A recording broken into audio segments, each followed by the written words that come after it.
Greetings, I'm your host, Dr. Wolfula, and when I'm not making designer handbags out of human skin, I'm here at the Wolfula reviewing movies. The movie I have for you now is Halloween, The Curse of Michael Myers. I was supposed to review this movie for the 2nd October last month, but I didn't really feel like it. Here it is anyway. In my Halloween 5 review, I mentioned that it took 6 years before this, the 6th movie, came out. Apparently there were some legal battles that delayed things a bit. I must note that The Curse of Michael Myers came out during a time when slasher movies had fallen out of favor with general audiences. It wasn't until Scream came out 1 year later that people became interested in slasher films again. So I guess this movie was cursed from the start. Let's watch. The film opens with a woman going through labor. That's always a fun way to start a movie. Well, this woman is, of course, Jamie Lloyd, our young heroine from Halloween's 4 and 5. It's 6 years after Halloween 5, so she's 15 now. I know, she should be on MTV's Teen Mom. Would make a great episode. After Halloween 5, Jamie was abducted by that mysterious man in black fellow who broke Michael out of jail. With her baby now born, I bet you're wondering who the daddy is. There's no easy way to say this, but it's Michael Myers. Yeah, Jamie's uncle, by the way. That puts a whole new definition to the term creepy uncle. I mean, seriously, I can't even imagine how that would work, and just the implications that are involved are fucked up. So does this mean Michael was just trying to get into the pants of his sister and niece for the whole series? Who thought this would be a good idea? Whatever, let's just forget about this whole incest thing. Just try to wipe it from your minds, okay? One of the docs gives Jamie her baby and helps her try to escape. The lady sends Jamie and her child on their way, but she herself is met with a terrible fate at the hands of Mikey. Lucky for him, there's a random spike jutting out of the wall. Michael pursues his niece for a while, and it leads her to a truck.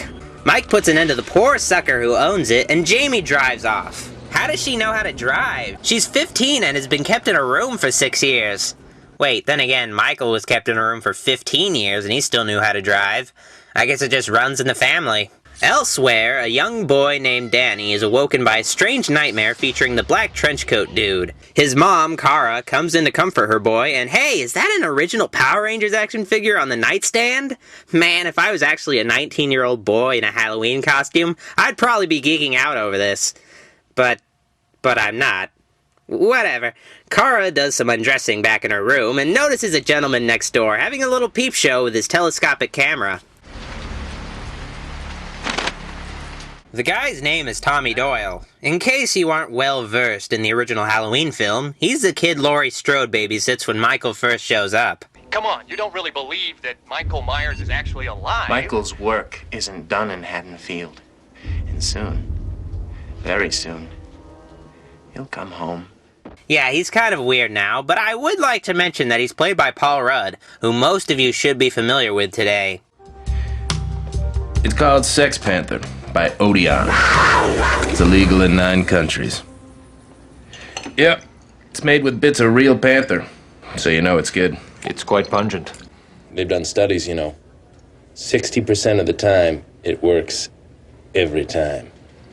That doesn't make sense. Somewhere else, Dr. Loomis is writing his memoirs. Barry, what happened to that psychiatrist of his, Loomis?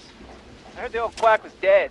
What, are you looking Not dead. for? You know, maybe Just very much retired. He then receives a house call from his friend Dr. Terrence Wynn, who runs Smith's Grove Sanitarium. Meanwhile, Jamie arrives in an empty bus station and calls some douche on the radio so she can try to contact Loomis for help. Look, someone, anyone, help me. Dr. Loomis, are you out there? Can you hear me, Dr. Loomis? I need your help. Please, no, stop that. What the hell is going on tonight? It doesn't totally work out for her, and maybe she should have just called the police, because she continues driving with Unky Mike behind her. He rams her spy hunter style, so she crashes into a pumpkin patch. She smartly heads into the creepy barn filled with stuff that can be used to kill her, and is grabbed by Mike, who impales her on a corn thresher. You can't have the baby, Michael. You can't have the baby.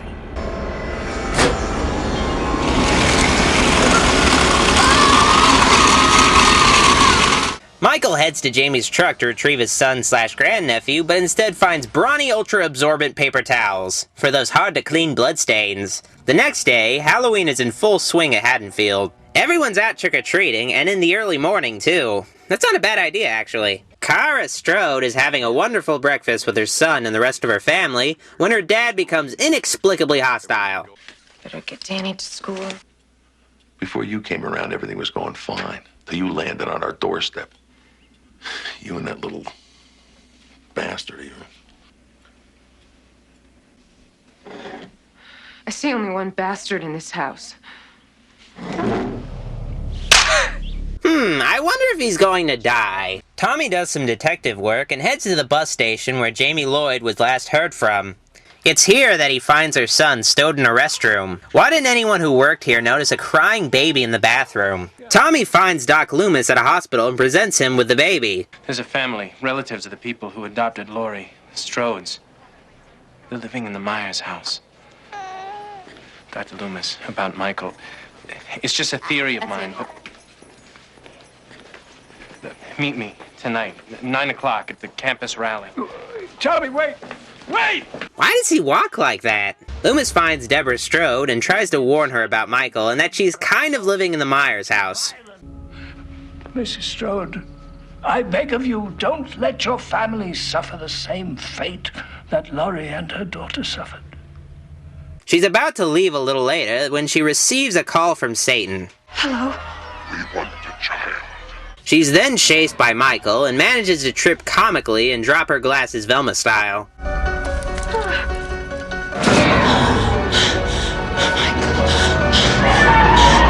Michael, she just washed that sheet! Kara returns to the homestead and finds that her mom isn't there. She does find her son hanging out with that Tommy Doyle guy, and she's logically troubled by this.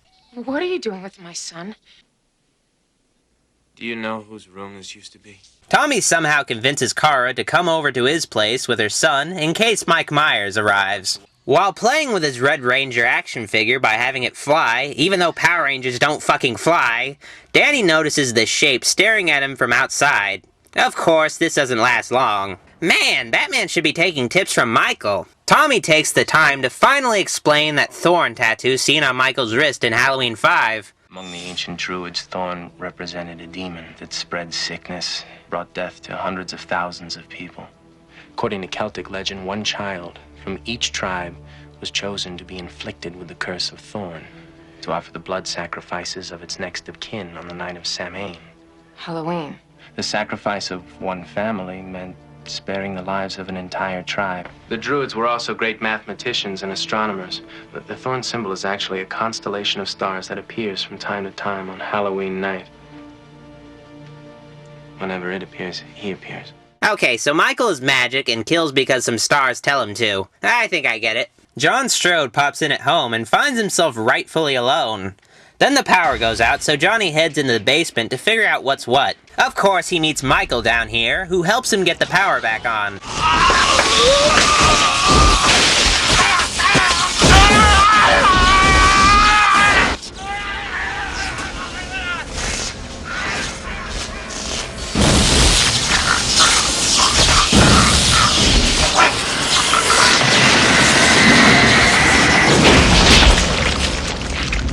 Wow, Michael really went to town on that guy. Michael randomly goes out of his way to kill this douchey local radio DJ. There's actually no real reason for it. While waiting for Loomis to show up, Tommy winds up finding the corpse hung up in a tree. What I want to know is, how come nobody noticed Michael hanging the body up there, and how did he get it up there in the first place? Did he borrow a ladder from somebody? Whatever. Loomis shows up in the panic. Dr. Loomis, it's happening. Where's the baby? Kara's brother Tim and his girlfriend Beth are in the Myers house making with a love when Tim decides to take a quick shower. He gets the knife. Kara calls Beth and attempts to warn her, but she gets some slow-mo stabbings herself. To make matters worse, Danny heads over to the old Myers place for some reason. This kid's gonna go far in life. Kara heads in, having not called 911. Well, at least she has a fireplace poker. She finds her son, but she also finds Michael. They play some cat and mouse, which ends with Kara whacking Mike, causing him to fall down the stairs like in a Home Alone movie. Kara attempts to grab her boy, but Michael grabs her.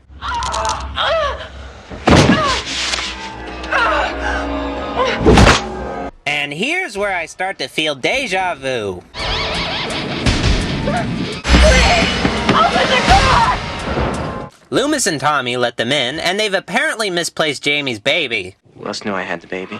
No one. No. There had to be someone else. Who knew? Nobody knew it except me and... Danny, come to me. Then they find Danny sitting on the Man in Black's knee like he was a mall Santa. Whoa! He's really Dr. Terrence Wynn, the guy we see earlier in this movie and briefly in the first film. What a reveal! Bravo! So, Wynn brought a bunch of henchmen to the party like any supervillain would, and Kara heads to the top floor where she finds more guys, so she compulsively leaps through a window. I don't know why she thought that would be a good idea. She ends up waking up in a room somewhere. I don't really know why they took her, but Loomis and Tommy arrive at the hospital they seem to know she's being kept at. Tommy and Doc split up, I guess. I was getting worried, Sam. I was afraid you wouldn't make it. I thought Michael was a monster. But you... Tommy hears somebody screaming, so he investigates. He doesn't find Kara, but he does find some random crazy lady who looks like she needs a shower. He's come back, and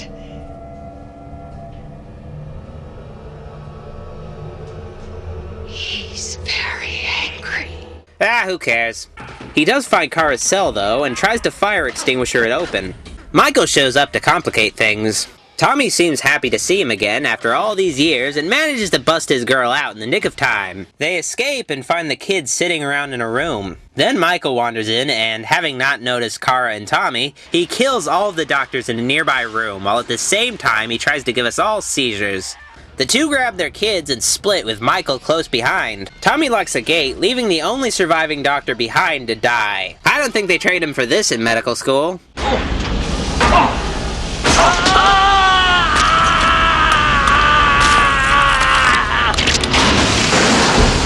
The gang finds themselves in a strange room where they see fetuses in tanks filled with Nickelodeon slime. Mike pops in and they hide out, but Tommy shows himself. He's apparently ready to give Mike his incest baby back, but really pumps the SOB up with Goofy juice. This causes Myers to seriously trip balls.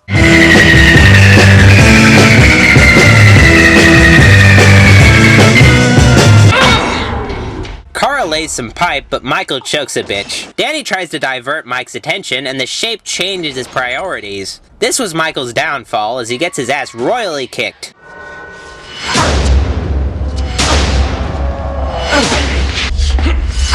Why is Michael's blood green?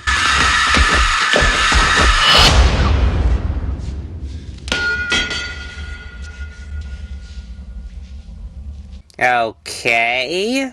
Well, they're about to leave, but Loomis stays behind, saying he has some unfinished business.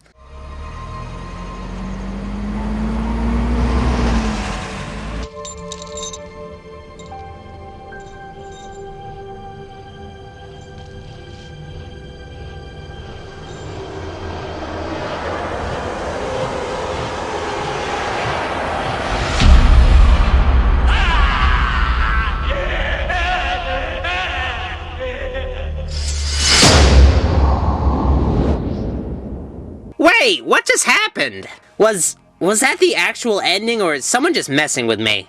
I'm aware there's another version of this movie called the producer's cut that explains everything a bit better, but seriously, all that matters ultimately is what they put in the theaters. I can't believe that someone thought that would be a satisfying ending.